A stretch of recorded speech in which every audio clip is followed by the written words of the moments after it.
नाज़रीन, जाहिद किशकोरी का इस्लामाबाद से इस्लाम पहुँचे। आज मेरे पास एक इम्पॉर्टेंट स्टोरी है। वो तहरीक लब्बैक पाकिस्तान की मुबैना फॉरेन फंडिंग और भारतीय फंडिंग के हवाले से है, जिसको अब पंजाब हुकूमत ने वफाकी हुकूमत को एक रेफरेंस भेजा है कि तहरीक लब्बैक पाकिस्तान को बैन किया जाए कि ये रियासत के खिलाफ काम कर रही है। इसकी शवाहिद क्या है? नंबर वन, कितनी एक सॉलिड बुनियाद है जिसकी बुनियाद पे तहरीक लब्बैक पाकिस्तान बैन हो सकती है। दूसरा, तहरीक लब्बैक पाकिस्तान के जो सरबरा हैं साद रिजवी से, जो मुक़्तदर हल्के हैं, ताकतवर हल्के हैं पाकिस्तान के, इनके एस्टैब्लिशमेंट है या फ़ौज है या सिविलियन हुकूमत है, वफाकी हुकूमत, वो क्या चाहती है? क्या साद रिजवी माफ़ी मांग के अपनी पार्टी को बचा सकते हैं इस दफ़ा? इसके अलावा तहरीक लब्बैक पाकिस्तान का बैकग्राउंड क्या रहा है, सिमिलर बुनियाद पे जिस तरह परवेज़ इलाही की और इससे पहले उस्मान बुज़दार की हुकूमत ने एक केस तैयार किया था तहरीक लब्बैक पाकिस्तान का, और वज़ारत दाखिला ने उसको कालअदम करार दे दिया था। इसी सिलसिले में क्या ये वही पुरानी कहानी है? इसका फ्यूचर क्या हो सकता है? तहरीक लब्बैक पाकिस्तान अब वर्चुअली बंद हो चुकी है। इसके हज़ारों जो कारकुनान हैं उनको पकड़ा किया है। साद रिजवी इस वक्त कहाँ हैं और क्या होगा आगे इस पार्टी के साथ, मजमूई तौर पर ये तमाम तफसीलात मैंने आपको देनी है। और होम डिपार्टमेंट की एक होशरुबा रिपोर्ट है तहरीक लब्बैक पाकिस्तान पर, इस पर ब्रेकिंग स्टोरी है मेरे पास, ज़रूर देखिएगा। मैं आपको डिटेल देने वाला हूँ। आपने मेरे चैनल को सब्सक्राइब करना है, क्रिटिकल फीडबैक देना है और कमेंट्स छोड़ने हैं। अब जो होम डिपार्टमेंट पंजाब का है, जो 2016 से तहरीक लब्बैक पाकिस्तान पे काम कर रहा है, उन्होंने 2020 और 21 में एक फाइंडिंग तैयार की थी और वफाकी हुकूमत को बताया था कि तहरीक लब्बैक पाकिस्तान फॉरेन फंडिंग लेती है और एक नेक्सस है भारत का इसके साथ, और एक भारतीय शहरी जो हैं वो तहरीक लब्बैक पाकिस्तान को बाहर से पैसा भेजते हैं। ये एक रिपोर्ट थी जो सुप्रीम कोर्ट ऑफ पाकिस्तान को भी दी गई थी और वफाकी वजारत दाखिला को दी गई थी।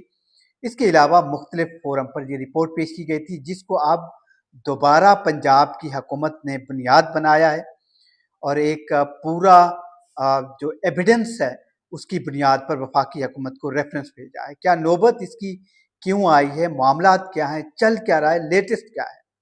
लेटेस्ट इस वक्त ये है कि तहरीक लब्बैक पाकिस्तान के 500 से ज़ायद अहलकारान जो कारकुन हैं उनके खिलाफ केसेस फाइल किए गए हैं। पूरे पाकिस्तान में क्रैकडाउन है। 5000 के करीब लोगों की गिरफ्तारियां या नज़रबंदी हुई है। उनकी लीडरशिप भी की किसी भी वक्त गिरफ्तारी शो की जा सकती है।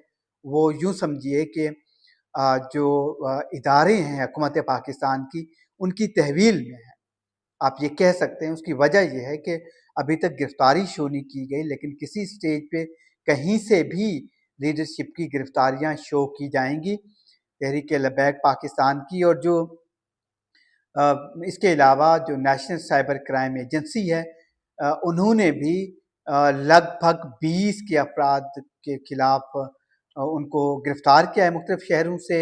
कई छापे मारे हैं, 28 से ज़ायद केसेस फाइल किए हैं।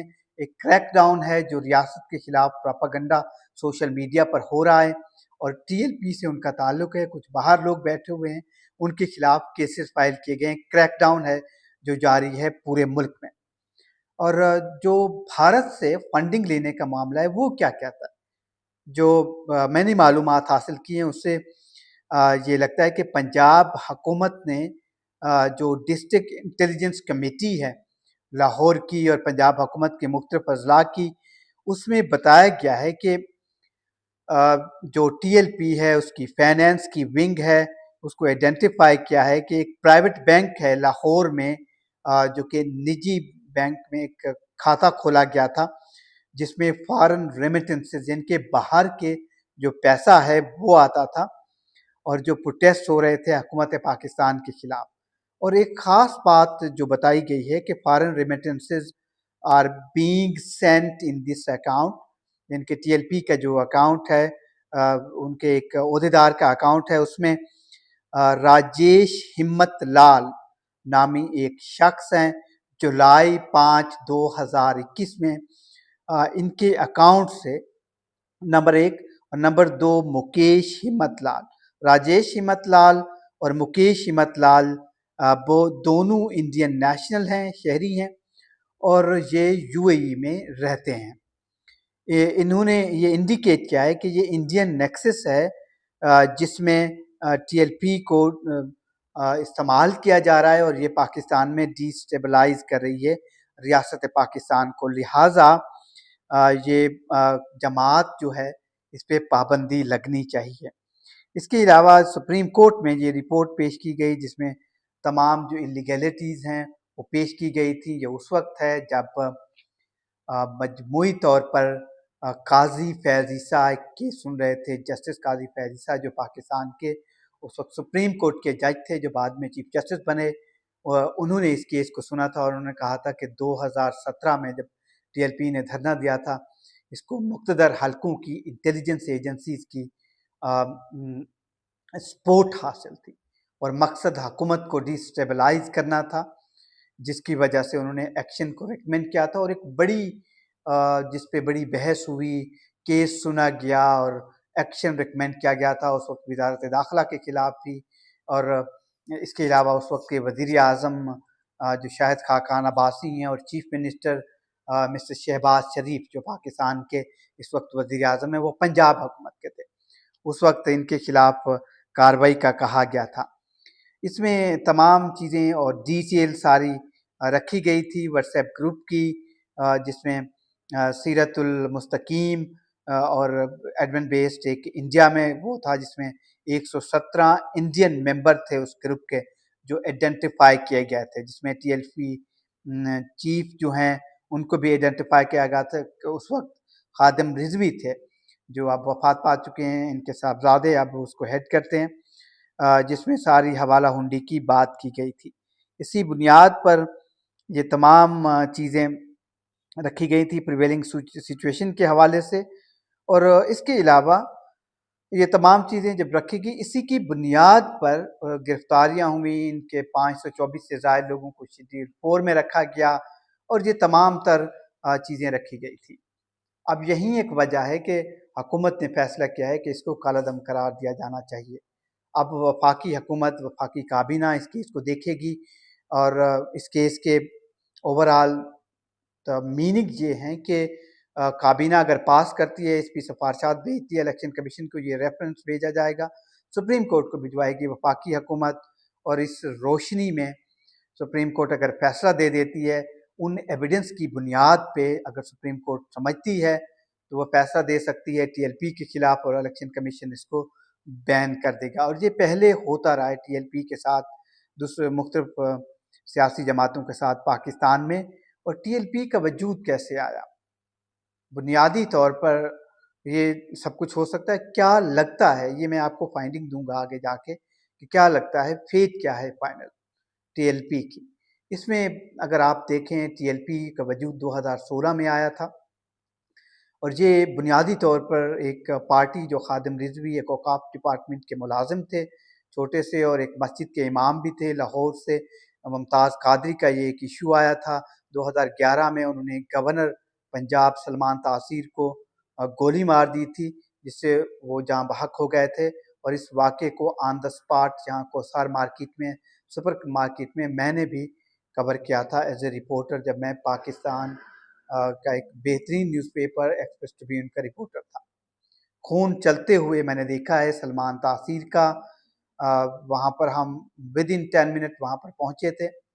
उसके बाद मुमताज़ कादरी का केस चलता रहा और इन्होंने हक में बात की थी खादिम रिजवी ने, और ये सारा सिलसिला चलता रहा। 2016 के बाद वो एक्टिव हुए, और फिर जब मुमताज़ कादरी को मौत की सज़ा हो गई, वो फांसी हो गई उनको, उसके बाद खादिम रिजवी जो है उनको नौकरी से बर्खास्त कर दिया गया।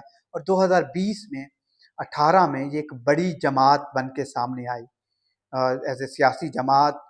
और पहला जब ये जमात रजिस्टर भी नहीं थी। 2017 में जब नवाज शरीफ को सुप्रीम कोर्ट ने फारिग कर दिया था ओहदे से, NA 120 से इलेक्शन कॉन्टेस्ट हुआ और इस जमात के शेख अजहर रिजवी जो है उन्होंने इलेक्शन कॉन्टेस्ट किया और 7130 वोट हासिल किए थे नवाज शरीफ के उस हलके से जहाँ पर बाई इलेक्शन हुए थे। और फिर 2017 से जो जमात मशहूर हो चुकी थी, पहले ही खादिम रिजवी की उसमें फ्रांस के इशू पर, जिसमें जाहिद हामिद को वजारत छोड़नी पड़ी थी और उस वक्त के वजीर दाखिला एहसन इकबाल जो हैं उन पे अटैक हुआ था, वो बाल बाल बच्चे थे। तो एक TLP पावरफुल उसके तौर पर सामने आई, प्रेशर ग्रुप के तौर पर, और ये एक बड़ी लंबी हिस्ट्री। उसके बाद 2018 में 559 कैंडिडेट जमात ने खड़े कर लिए, 22 लाख से जायद वोट ले लिए और पंजाब में तीसरी बड़ी सियासी जमात के तौर पर ये उभरी और आलमोस्ट हर हलके से मजमूई तौर पर 5000 से 12000 के करीब वोट हासिल किए इस जमात ने। और उसके बाद एक प्रेशर ग्रुप जिससे इंटरनेशनल कम्युनिटी को, FATF पाकिस्तान को फेस करना पड़ा इस जमात की जानिब से, क्योंकि ये एक वायलेंस प्रोन जमात थी। तो अब देखना है कि इस जमात के साथ क्या होता है। इस जमात पर हमेशा इल्ज़ाम रहा है कि ये इसको इंटेलिजेंस एजेंसीज या ISI या पाकिस्तान के दूसरे मुक़्तदर हल्के सपोर्ट करते रहे हैं अपने मकासद हासिल करने के लिए। ये एक इल्ज़ाम रहा है। अब देखना ये है कि इस वक्त कितनी संजीदा है मौजूदा हुकूमत इस TLP के ख़िलाफ़, और क्या TLP बैन होगी या जमात ख़त्म हो जाएगी। साद रिजवी और उनके भाई का क्या मुस्तकबिल है, और जो हज़ारों लोगों को गिरफ़्तार किया गया है इनका क्या होगा। एक क्रैकडाउन है, इनके इदारे बंद किए जा रहे हैं और जो इसके अलावा उनके जो अकाउंट्स हैं वो स्केड्यूल 4 पे लोगों को रखा जा रहा है। 1100 के करीब गिरफ्तारियां और छापे जारी हैं। होगा क्या इस जमात का? एक राय ये है, जो मेरे पास इंफॉर्मेशन है, कि साद रिजवी जो हैं वो माफ़ी मांग लेंगे, पब्लिक अपॉलॉजी होगी, रियासत से भी माफ़ी की दरख्वास्त करेंगे, जिससे ये पार्टी दोबारा एक इंश्योरेंस दे देगी कि वो वायलेंस में मुलव्वस नहीं होगी, रियासत के ख़िलाफ़ काम नहीं करेगी और कोई ऐसी बात नहीं करेगी जिससे रियासत को नुकसान होगा, बिलखसूस इंटरनेशनल मामलात में जो पाकिस्तान की रिलेशनशिप हैं फ्रांस के साथ या दूसरे ममालिक के साथ, यूरोप के साथ। तो ये मामला रफ़ा दफ़ा हो सकता है। दूसरा पहलू ये है कि रियासत बहुत हार्ड है मुख्तलिफ मामलात के हवाले से, तो TLP को बैन कर दिया जाएगा और TLP एक नए नाम से पार्टी सामने आ सकती है। और ये भी कहा जा रहा है कि साद रिजवी और उनके भाई को जेल में रखा जाएगा, नज़रबंद रखा जाएगा और ये बड़ा लंबे अरसे तक जेल में रह सकते हैं।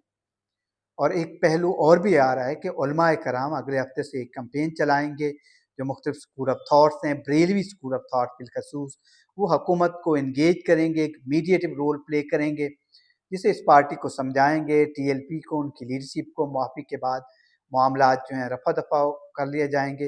या ये भी कहा जा रहा है कि इस पार्टी को वॉच लिस्ट पे रखा जा सकता है, रेफरेंस भेजा जाएगा, इस पर तलवार लटकाई जाएगी ताकि मामलात ठीक रहें। अल्टीमेटली यही लगता है कि TLP अगर बैन भी हो जाए तो दूसरे नाम से आ जाएगी। अब फॉरेन फंडिंग का जहाँ पर इल्ज़ाम है, इस पर TLP डिनाई करती है। उनके तर्जमान, उनकी लीडरशिप कहती है कि वो एक पाकिस्तान के लिए काम करती है, इस पार्टी का फॉरेन फंडिंग से कोई ताल्लुक नहीं है। ये केसेस उनके खिलाफ ऐसे ही बनाए जा रहे हैं और उनके लोगों को जो है वो शहीद किया गया है। अगर मजमूई तौर पर देखा जाए तो 11 पुलिस एहलकारों को शहीद कर चुकी है ये पार्टी के एहलकार अब तक कर चुके हैं और इनके मुख्तलिफ धरनों में लगभग 28 लोग शहीद हो चुके हैं या जहाँ बहक हो चुके हैं। तो वायलेंस प्रोन पार्टी ज़रूर है, जो कि बिल्कुल रिकॉर्ड पे है। और दूसरी जानिब पार्टी भी कहती है कि उनके 13 जो जियाले हैं, वर्कर्स हैं, वो भी मुख्तलिफ उसमें हलाक हुए हैं, जहाँ बहक हुए हैं, या वो कहते हैं कि शहीद हुए हैं। इस पर एक बहस है। अब देखना होगा कि रियासत अब जो तंजीमें हैं मुख्तलिफ जो वायलेंस प्रोन हैं उनको क्या अफोर्ड करती है या नहीं, ये वो वक्त बताएगा। मैंने आपको ये डिटेल देनी थी, आपने फीडबैक देना है। और अगली स्टोरी तक के लिए इजाज़त दीजिए। खुदा हाफ़िज़।